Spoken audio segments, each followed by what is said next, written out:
Welcome to the Heritage Foundation. I'm Bridget Wagner. I direct coalition relations here at the Heritage Foundation, and on behalf of my colleagues here at Heritage and our co-host at the Clare Boothe Luce Policy Institute, including our co-host on the stage today, Laurel, I want to welcome you to our monthly Conservative Women's Network lunch. Today we're very pleased and honored to have a very distinguished speaker with us. And especially so in this particular week. It's been a very important week in terms of the United States taking a strong moral stand in the fight against ISIS. On Monday, the United States House of Representatives unanimously passed a resolution that condemned the campaign against Christians and other religious minorities in the Middle East as crimes against humanity, war crimes, and genocide. The resolution called on all governments to do the same, and yesterday, Secretary John Kerry officially recognized that ISIS is waging a genocide against Yazidis, Christians, and Shiites in the areas under its control.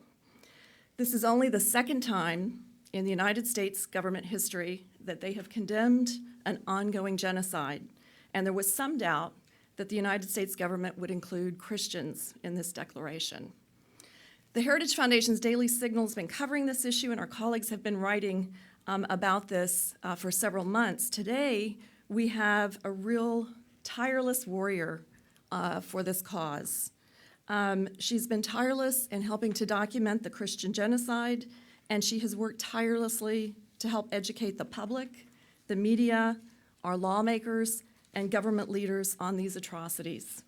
Nina Shea is the director of the Center for Religious Freedom at the Hudson Institute. She's worked as an international human rights lawyer for more than 30 years. In this role, she works to advance individual religious freedom and other human rights in U.S. foreign policy as it confronts an ascendant Islamic extremism, as well as nationalist and remnant communist regimes.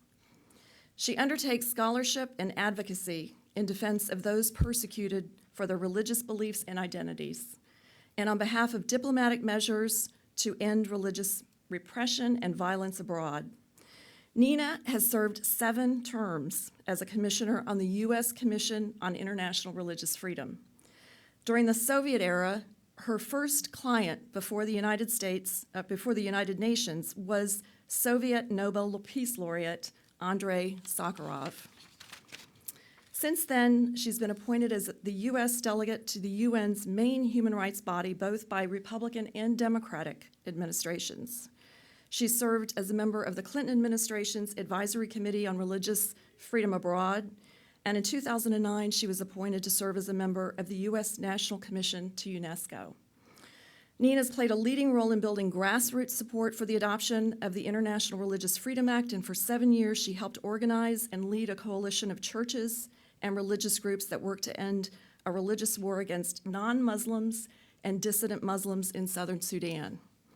In 2014, she initiated and helped lead a coalition of hundreds of prominent American religious leaders to issue their pledge of solidarity for persecuted Iraqi, Syrian, and Egyptian Christians and other minorities, which was released by a bipartisan congressional panel on May 7th. And in the summer of 2014, she met with Pope Francis to discuss the persecution of Christians in the Middle East. As you can see, Nina works across a broad range of persecuted religious minorities in the world to their benefit. She has also testified, and she advises Congress regularly on all of these issues. I would encourage everyone to check out the Hudson Institute website. I've just briefly skimmed, given you a glimpse of her many accomplishments. And there you'll find links to her other writings as well. In a radio interview Nina had just yesterday, after the announcement of this genocide declaration, she noted this is an incredibly critical first step, very important, but it's just a step. As Secretary Kerry pointed out in his remarks yesterday, the stakes in this campaign are utterly existential. Ladies and gentlemen, please join me in welcoming a real leader in this fight, Nina Shea, as she updates on ISIS's Christian genocide and the challenges for U.S. policy ahead. Thank you so much, Bridget, and it's great to be here at the Heritage Foundation. I want to thank Heritage, and I want to thank the Clare Boothe Luce Policy Institute for inviting me here today. When they did, we had no idea it was going to be such a momentous week for this precise topic of Christian genocide in the Middle East. Yesterday at 9 a.m. Eastern, Secretary Kerry took the podium at the State Department and he asserted, quote, "In my judgment, Daesh," which is another word for ISIS, "is responsible for genocide against groups in areas under its control, including Yazidis, Christians, and Shia Muslims. Daesh is genocidal by self-proclamation, by ideology, and by actions in what it says, what it believes, and what it does." So that is the official U.S. designation. He went on to give a talk about that, and I encourage you to look it up. But it is a genocide designation that is historic, surprising, important, and possibly of utmost significance. And that's what I want to talk to you about today. It is, as Bridget said, only the second time in U.S. history where the U.S. has designated genocide while it was still going on. The other time was when Secretary Colin Powell designated Darfur as a genocide. So genocide has a precise definition in international law under the Convention on Genocide, and it is harmful acts committed with killings and other harmful acts committed with the intent to destroy all or part of a group, a religious group, for example, or a national group or an ethnic group. Ongoing means has two important implications. It means that you don't want to wait till millions are slaughtered, like we saw with Europe's Jews under the Nazi period. 6 million Jews, 2/3 of that population were killed. So we want to act to prevent it from getting to those numbers. We want to protect those victims early on in what we think is a developing genocide. It also means, because it's ongoing, that the data is soft. Because it's ongoing, it's not easy to run around in the war zone, conflicts raging. This ISIS is still there in Iraq and Syria at the crime scene. There are huge flows, massive flows of refugees, so it's hard to get testimony. But we do know enough. In fact, we know too much. The Knights of Columbus this week released, I guess it was last week, released this report, and that's on their website, kfc.org, and it has over thousands of names of Christians who have been killed or raped or tortured because they are Christian. We believe it's only the tip of the iceberg. I'm constantly hearing new cases that are not in this report. I was just talking to Washington's Cardinal McCarrick last week. He has just gotten back from Iraq, touring the refugee camps. And he told me that a woman came up to him and told him that, it's not in this book, not in this report, that she saw her husband crucified on the door of their home. I work also for Foundation for Relief and Reconciliation in the Middle East, that Ken and Andrew White's organization. You may have heard of it. Wonderful foundation. Is right now supporting refugees from Iraq in Jordan. And it seems like every family that we're helping now has a story. I'm thinking of Georgina. She's a young gal. She left Iraq, Nineveh, when ISIS came in. And she left in a car with her grandmother. Her parents and her 3 brothers left in the other car. They never arrived. Only she and her grandmother arrived in Jordan. She doesn't know what happened to her family. No doubt they were murdered by ISIS on the way out as they were fleeing.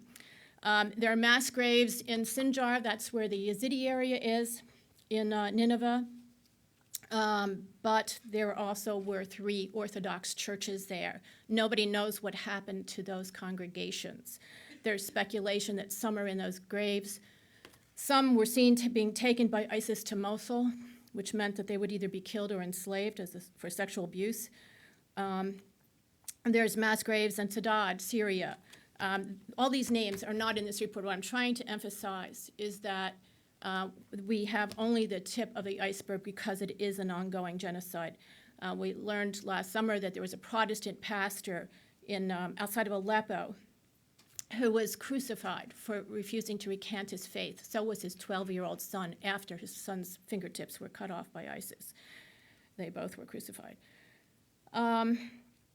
ISIS, these are a few examples. We think of ISIS as sort of showing up on the scene in August 2014 or June 2014, that summer. But in fact, ISIS got its start as Al-Qaeda in Iraq in 2004. It morphed into something called Islamic State of Iraq in 2006. Al-Baghdadi, who heads ISIS now, headed IC, this Islamic State in Iraq, starting in 2010. In 2011, he was put on the U.S. terrorist list, and then, of course, in Nineveh in 2014, they turn up. So here's 8 years between the start of IC and ISIS in 2014, and all that time, this group has been raping, torturing, and murdering, particularly targeting Christians as a main civilian target. And one of the biggest ways they did attack Christians is by taking hostages for ransom. And this is really a silent one-by-one genocide. Thousands of Christians have been taken for ransom. And many of them have been tortured and killed.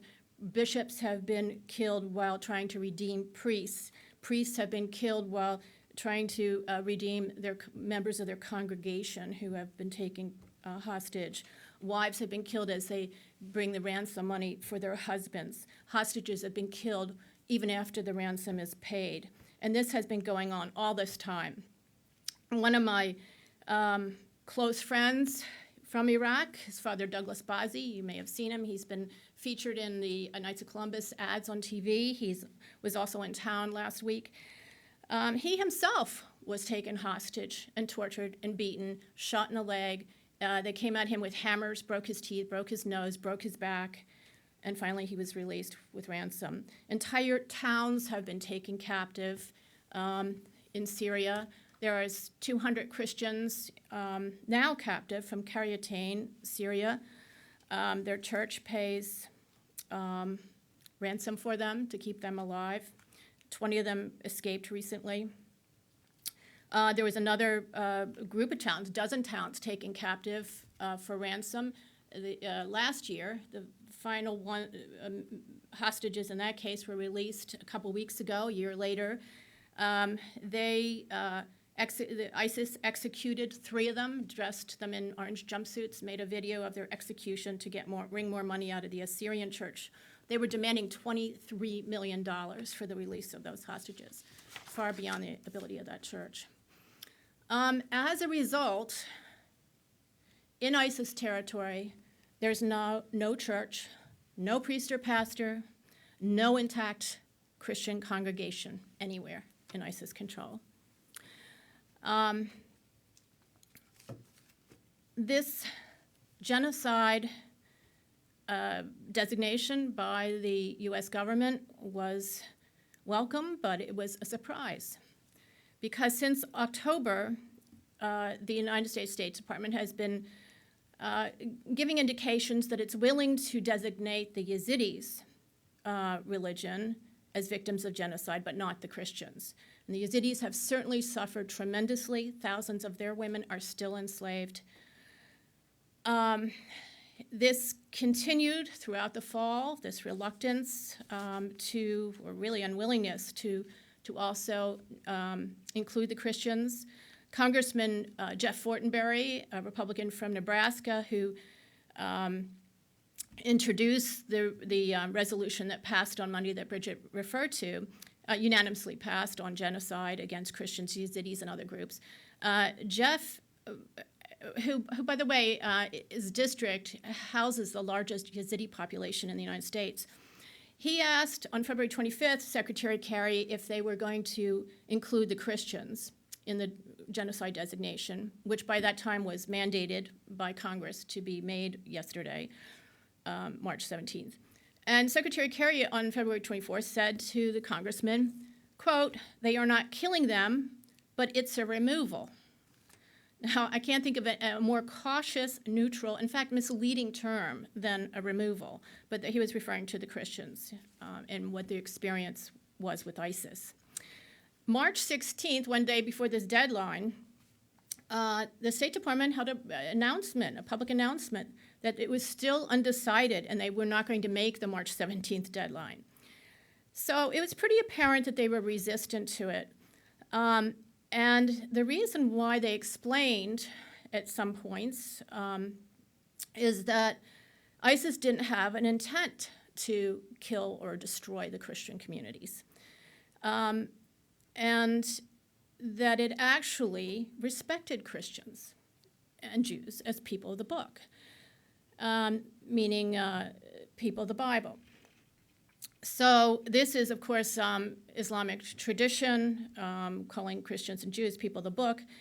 ISIS does not follow Islamic tradition. It does not want to coexist peacefully with Christians or non-Muslims. And by the way, this was repeated in today's story in the New York Times about the Kerry genocide designation yesterday, about how State Department officials said, well, the Christians, really had a different deal here. And the implication all along has been that if the Christians just paid an Islamic tax, a jizya, that ISIS was offering them, then the Christians could have stayed and lived happily ever after in their homes. But the Christians refused, and they chose to leave. This is a phenomenal misconception. It's partly based on lack of knowledge. There was the State Department did not send out fact-finding teams to the region to find out exactly what was going on with the Christians. Colin Powell did when he was Secretary of State. He sent teams to Darfur. In fact, the Knights of Columbus, in their report, they went to the region and used to gather their facts, and they used the same questionnaire that the Powell teams used. A group of us, about 30 experts and Christian leaders, from Cardinal Wuerl to an expert from the Center for American Progress on the left, a whole array of Christian leaders signed a letter asking Secretary Kerry for a meeting so that they could come in and brief him about the situation. That was on December 4th. We never got an answer. 1 month before the deadline for genocide designation, the State Department did go to the Knights of Columbus, because they had been running these ads on TV, and asked them to collect the facts and present it to them in a report, which is what that report did. However, without waiting for the findings to come back to them, the State Department officials went around visiting Chaldean Catholic bishops from Iraq and telling them that genocide was out of the question. So the State Department did not have any interviews of Christian leaders directly dealing with ISIS over this Islamic tax issue. And again, this is the pivotal issue about whether ISIS intended to destroy Christians, as it did Yazidis, under the definition, to meet the definition of the Genocide Convention. So I did interview the Syriac Catholic priest who had dealings with ISIS, Father Emmanuel, and he told me something quite interesting. He said ISIS demanded that the adult Christian men left in Mosul in July 14, come to an auditorium and meet with them to learn the terms what ISIS expected of them. So the males, the Christian men, decided that it was a trap, that they were being rounded up for slaughter. And in the best of scenarios, if they didn't get killed, that ISIS they didn't trust ISIS to protect their women and girls. Now, of course, no one trusts ISIS, not even the State Department, except on this issue. They thought the insinuation was the Christians should have taken this deal. The concerns of these Christian leaders were validated. Just a short time later, a dozen Christian women and girls were taken as slaves. They have not been seen since. The church has tried to ransom them and has not succeeded. Thousands of Yazidi women and girls have also been taken by ISIS. And then that was about a month later. Then, in October, ISIS released a slave price list, actually giving out prices of sale prices for these slaves. And in the price list, not only is the amount of money designated and the age, but also Christian Yazidi, that these were the slaves that were being sold. So instead of learning about the situation, the State Department seemed to take, and some still in the department leaking it to the New York Times today, seem to still take ISIS propaganda at face value. The State Department, I want to point out the State Department's own, I should say propaganda on this issue of Christian attacks and Islamic attacks paid by Christians to peacefully coexist with ISIS. Of course, this is preposterous. We've all seen the beheading videos. ISIS does not want to coexist with Christians. The State Department's own coordinator for counterterrorism, who worked for Secretary Kerry until a year ago, his name is Ambassador Alberto Fernandez. He wrote a study of the jizya under ISIS, and he said it's a caliphate publicity stunt. It's a ploy for further atrocities. It serves two purposes. It makes al-Baghdadi look more caliph-like because he's mimicking the caliph of old, and it allows them to either forcibly convert Christians or to keep the women around for rape or forcible marriage to their fighters, or to extract more money from their patriarchs who are in other cities and have international financial networks. This genocide declaration yesterday is extremely important. It's important because of the moral power of it. It is the crime of crimes, is the most heinous of all human rights crimes. And this is reflected in the fact that it really gives a moral boost to the people who have been designated, the Christians, the Yazidis, and the Shia, the ethnic Shia. In fact, today I received a video thanking the United States from Father Boothe and the children in his camp. It was really quite wonderful to receive that. But they're following it very, very closely. And they feel, until now, forgotten. Here is their Christian civilization, 2,000 years old, wiped out by a force of hatred that has not been seen before. I mean, their churches, every church, every trace of their civilization is being systematically destroyed by ISIS.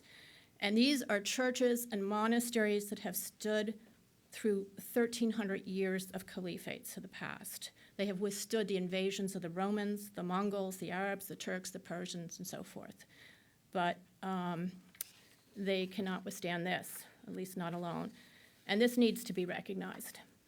Now, it can be even more significant. It could be of utmost significance, this designation, if there is a policy roadmap adopted by the administration.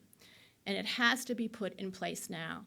Not only is the situation extremely dire on the ground, both in Syria and Iraq, but the government here is in transition, or it will soon be in transition, and we'll lose a year before, between the lame duck and the sort of learning curve of the new administration. So what can be done?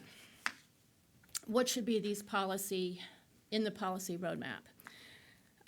There's judicial actions, And Secretary Kerry alludes to that. He refers to it and says he's going to start preserving evidence and collecting evidence, and that this is the business of a court, and that they should take this up. So this is something that will be directed against those who aid or abet ISIS, cyber recruiters, financiers, arms suppliers, artifact smugglers. All of these accomplices really could be someday caught and tried. There's also military action, and again, Secretary Kerry alludes to that as well, and talks about how they have an eye to the protection of these minority communities that have been named victims of genocide by liberating their occupied territory, by freeing them of ISIS. And he names Nineveh in particular in Iraq and also parts of Syria. And the U.S. is engaged in that already. But there's other actions that Secretary Kerry himself can take that is in his own portfolio as the head of the State Department. And he should adopt these and put them in action. I'm going to discuss them quickly because our time together is short and I want to answer any questions. But here are just 5 examples. First is refugee resettlement visas to the United States. Now, Christians from Syria have been grossly underrepresented in the numbers resettled in the United States. They constituted about 10% of the Syrian population before the war, and there have been only 60 Christians and 1 Yazidi over 5 years of Syria's conflict who have gotten visas to the United States to resettle here. In the first quarter of this year, of fiscal year 16, starting in October, there have been 6 Christians and no Yazidis. And this is all on the State Department's own database. They have a published database, and it lists the religion. This is a year when we're bringing in 10,000 refugees from Syria. So 6 Christians this year. That's about 1 family, and 0 Yazidis. In Iraq, most of the Christians and Yazidis are displaced in Iraqi Kurdistan. All those years of terror, deliberate targeted terror against the Christians, pushed them north into Nineveh. So most of the Christians of Iraq were in Nineveh when ISIS attacked. The remaining in Iraq were in Nineveh. Now that most of them are in Iraqi Kurdistan, as are the Yazidis. And they have no resettlement rights. They're technically not refugees because they're within their own country, yet they cannot resettle in Kurdistan. They don't have rights to drive a car, open a bank account, start a business. So there has to be some kind of plan for them, for many of them. Many of them are too traumatized to ever go back to their homes. And in the events that their lands are not liberated from ISIS, because that's still a question, they will all have to be resettled in the West because there's really nowhere in the region for them to go. Second thing would be land and property restitution. So these minorities lost their homes, businesses, and farms to ISIS, but ISIS has, in many cases, passed them on to other people, either selling them or giving them away. So now other people are to have possession of them. And the State Department must press these governments involved, their governments, to give priority recognition to the titles of these genocide victims. And that's something that we have to press for them to do. Another item would be a place at the peace table. There are peace talks going on in Syria right now, and there is no Christian voice in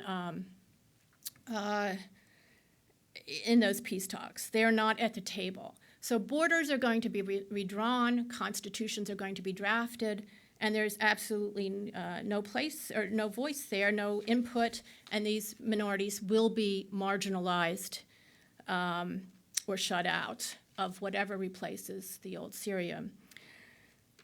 We've got to speak up for them. Humanitarian aid. There's donor fatigue setting in. The minorities cannot go into UN camps because they're too dangerous for them. The persecution that has driven them out of their homes follows them into these camps. There's no Christian in a camp in Jordan run by the UN. These are mostly Iraqi and Syrian Christians in Jordan. And the UN has large camps. Probably the second largest city of Jordan is probably a UN refugee camp. And there's not a single Christian there. Because it's so dangerous. So they're dependent on private aid and church aid, and the U.S. government really must ensure that these genocide victims are not shortchanged. Finally, Reconstruction Aid. I say finally, that's my list of 5. There are many more things that can be done. But if and when they do return to their homes after the defeat of ISIS, these genocide victims will need help in reconstructing their homes, their towns, their churches. And America's Reconstruction Aid to Iraq after the military surge was largely diverted away from the Christian areas by national and local governments. And the U.S. government must recognize the specific challenges facing these minorities and provide greater, more direct, more transparent, and more transparency and more oversight on their behalf. Secretary Kerry said, what Daesh wants to erase, we must preserve, and that cannot be made a reality unless these steps are taken. So in his announcement today, Secretary Kerry took pains to point out that he is not a judge or a prosecutor or jury, and that a judicial and legal formal procedure is going to be needed. But he has taken a bold step, and there are things that he can do, and we're going to need all of your help to get it done. Thank you. Okay. So we have some time for questions. We have a couple of microphones in the room, and I would just ask if you could raise your hand and wait for the microphone so that it can be captured on the recording. And identify yourself, and if you wouldn't mind giving your affiliation as well. So we're ready for a question right here in the front. Thank you. Hi, I'm Jessica. I'm at Clare, Boothe, Luce Policy Institute. I'm an intern this semester. My question would be, I guess I have more than one question. How do we get involved with this, and why do you think it took so long for them to recognize Christians over the other? I can't even pronounce it. Zidi, is that how you say it? Yazidi, yeah. How did, say it again, how did we get involved in? How do you think we should, as students and Students, be able okay. to get involved and try and help? And why do you think it took so long to recognize the Christians? Well, the United States Department. Yeah, I think that, the students can do a lot, and everybody can do a lot, and because we have the internet. And so we will be putting up petitions and doing conferences and campaigns and letter writing and contacting your congressman. Because this was so unexpected, we don't have a whole set of action points right now. When I say we, I mean a coalition of activists. And, I've worked all my life to achieve successes in this field, and it was been done through working with others, teams of others, coalitions. So look on my website at hudson.org under my name, Nina Shea, and I write for National Review quite frequently, and we'll often put in those pieces links to more information, links to petitions that we need signatures for. We just until yesterday, we had a petition, the Knights of Columbus did a petition that got over 140,000 signatures, including a lot of dignitaries. And that was part of the pressure too, because all of this builds pressure. There was the Fortenberry Amendment that passed unanimously on Monday, that built pressure. There was this press conference we had last week with the Knights of Columbus to present its report. That builds pressure. The European Parliament in January passed, with strong socialist support, a resolution also calling for the designation of genocide, or designating, on behalf of the European Parliament, designating genocide for Christians, Yazidis, and other minorities in this region under ISIS. So all of that was building pressure, and that's why there was this delay, or I think the State Department would have just simply declared a genocide against Yazidis back in October, and that would have been the end of it. And that would have been very hurtful for those other minorities, the Shia ethnic groups and the Christians, because basically by selecting one, you're excluding the others by implication.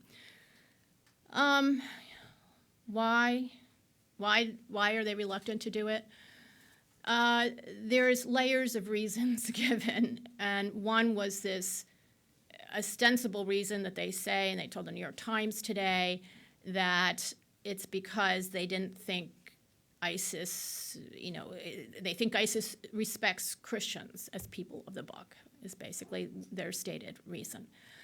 The second layer may be that they don't want to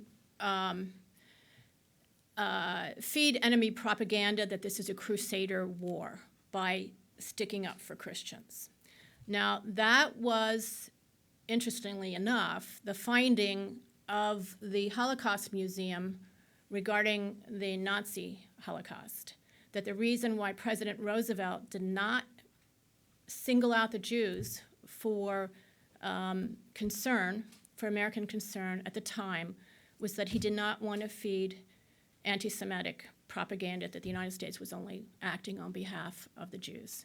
And that was absolutely catastrophic, as we saw. And ships of refugees were turned away at that time. And, there's a lot of parallels. But we're trying to head this off before everybody's, killed, frankly. So, those are a couple of reasons. Good question, yeah. Questions?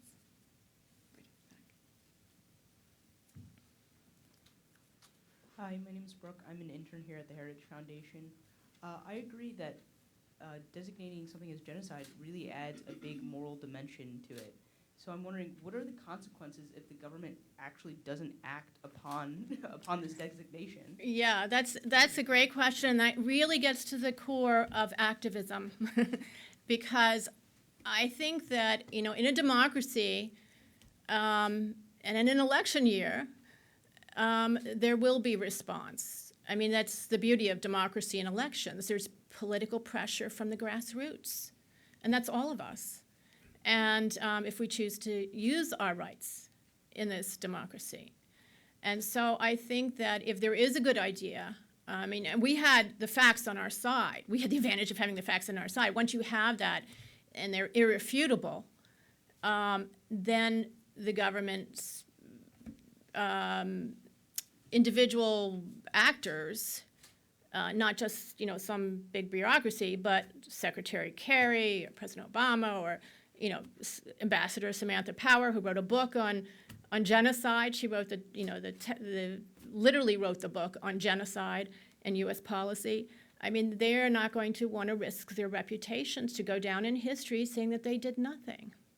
It's a path, a path that they're traveling down. Once you call it genocide, there's no going back. Then you would say, well, why didn't you do it? I'm dismayed by all the media coverage seems to emphasize that, well, there are no legal requirements. And the reason why the media is saying that is because that's what some of the unidentified State Department officials are saying, that there's no legal requirements to take any action. Well, there may not be legal requirements, but there certainly are moral requirements. And there's not necessarily, and I'm not advocating a military involvement or troops on the ground, which is what some have been whispering. The Economist wrote about that a couple weeks ago, that, well, this would mean troops on the ground, some policies analysts say. No, I'm not advocating that at all. I think that would be counterproductive. But I do see these other things we can do to rescue the minorities by giving them refugee status, or by making sure they have a place at the peace talks so that they can say what they're going to need to stay. You know, what kind of laws they want, whether freedom of religion, rights, equal rights. And Secretary Kerry in his talk references equal rights, and then they say that they're going to advocate them. Now what we've got to do is get more tactical and really say, here's the example of where it's needed. Maybe that's the religious identity line on the national identity card. You want to take that out. You know, you want to press the government of Iraq, for example, to take that out, because that's a tool for persecution, frankly, in that part of the world, in any part of the world.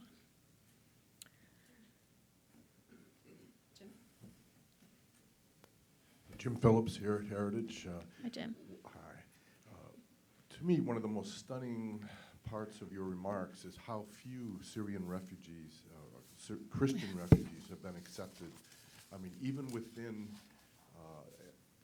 the body of Syrian refugees that have been accepted, they're very underrepresented. It's like 1% right now for this quarter. Yeah, 1%. And to me, that's almost inexplicable in the sense that one of the barriers to accepting more has been the security question. You don't want to let in terrorists, but here we have Syrians who have been victimized by terrorism, by ISIS terrorists, and yet our own government, in a sense, is victimizing them yet again.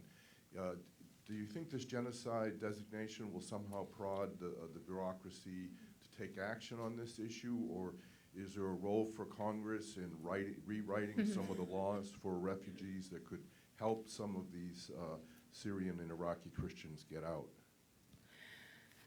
Yeah, in fact, there is legislation in the works now to designate a certain number or percentage of those refugee slots to the minorities that have been designated as genocide victims from Syria. And we're going to have to press them on everything, because their approach right now, when I brought this to their attention last fall, the State Department's response has been, well, we've got to find out how many Christians want to apply, how many are being turned away from applying or having a hard time applying. And I think that's the wrong approach, because certainly there are more than 6 Christians at this time who want to come to the United States, who want to get out of Syria. There's certainly more than 60 over the last 5 years. There's certainly more than 1 Yazidi over the last 5 years. So we should start with the premise that there are others who want to apply, and we should go around the system we have in place. The system we have, and the whole problem here, the breakdown, is that these the U.S. refugee referral system is done through the UN. And the UN takes its refugees from their camps. And as I said, the camps are too dangerous for these minorities because they're victims of genocide, because they're targeted. It's too dangerous for them to go there. So the UN has every incentive to ship out the people it's working to feed and is crowded in their camps. And so that's who gets referred, and that's who's being referred to other Western countries as well, not just us. So it's a very pathetic situation, and it needs to be instead of interviewing refugees some stranger going over there and interviewing them about, are you having problems with the UN? When the UN holds the keys to their future, they're not going to want to go on record not knowing who's asking them this question, really attacking the UN, because that's the only route out for them.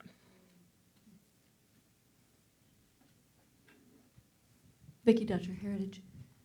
It seems to me that the grassroots is actually all in place in the churches. Every church, and I'm a member of 3 at the moment, living in 3 different places, but they all have missions.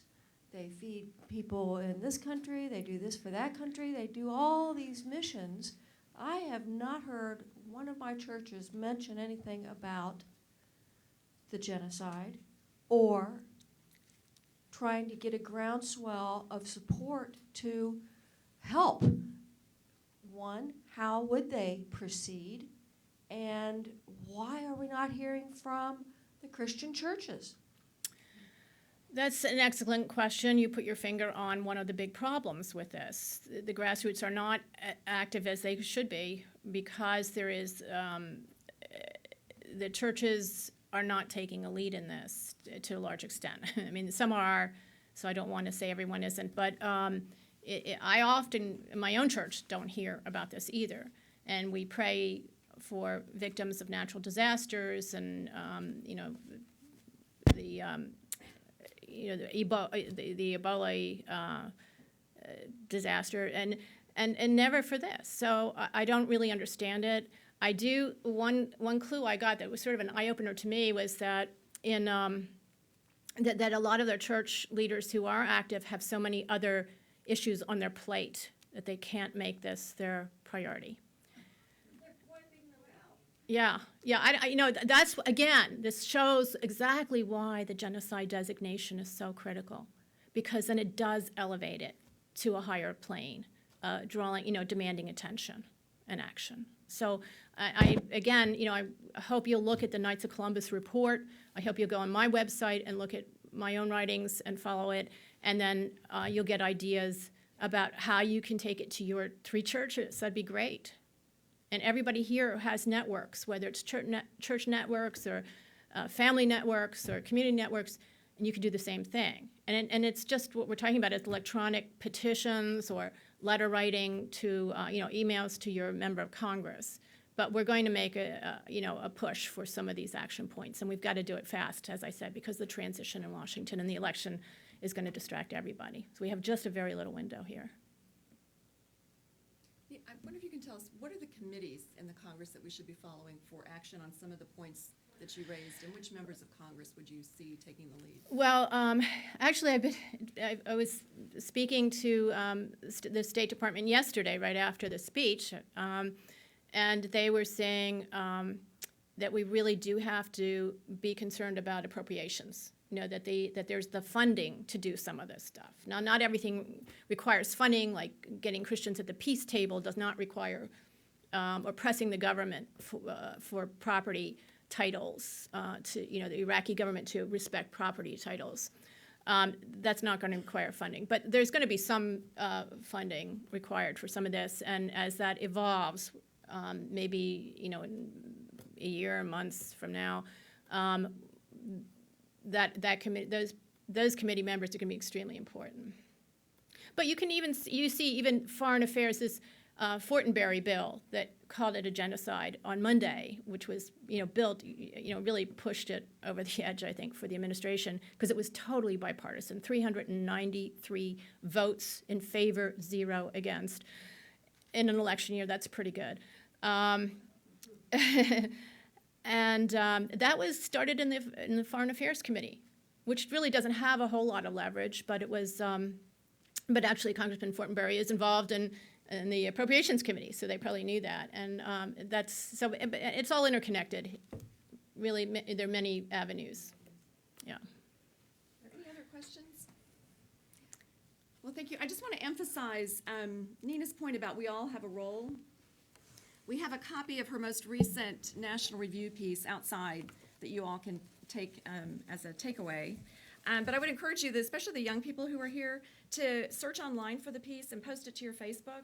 And this video will be posted on our website, and I know Clare Boothe Luce also posts the videos on their website. So I would encourage you to look back and take a link of that and share it on your Facebook so that we can make an even wider audience aware. And for those people that are watching on C-SPAN, I would encourage you to check out Nina's page on the Hudson Institute website, which is hudson.org, and check the Daily Signal. We're writing about this. We've got a couple of videos interviewing the priests that Nina mentioned. Stay tuned. I'm sure we'll be hearing more about it. Nina will be following this closely, along with our colleague here at Heritage, James Phillips. So we have a few thank you gifts for you. It's a bit of our tradition here, and I'll let Lauren present first because Thank you. They have a traditional couple of items. That's right. Nina, thank you so much on behalf of the Clare Boothe Policy Institute for speaking today. I'd like to present you with our Great. mug you. with the phrase, from Clare Boothe Luce, no good deed goes unpunished. Something you're probably very familiar with. I'd like to, Oh, there it is. I'd like to give you a Appropriate. copy of our annual 2016 Great American Conservative Women Calendar, Oh, which we have excellent. outside if anyone would like a copy. Excellent. And then finally, I'd like to give you our CBLPI tote bag. Great, thank you so much. You're welcome. Really Thank you appreciate so it. much Thank for you all for speaking. coming. Thank you.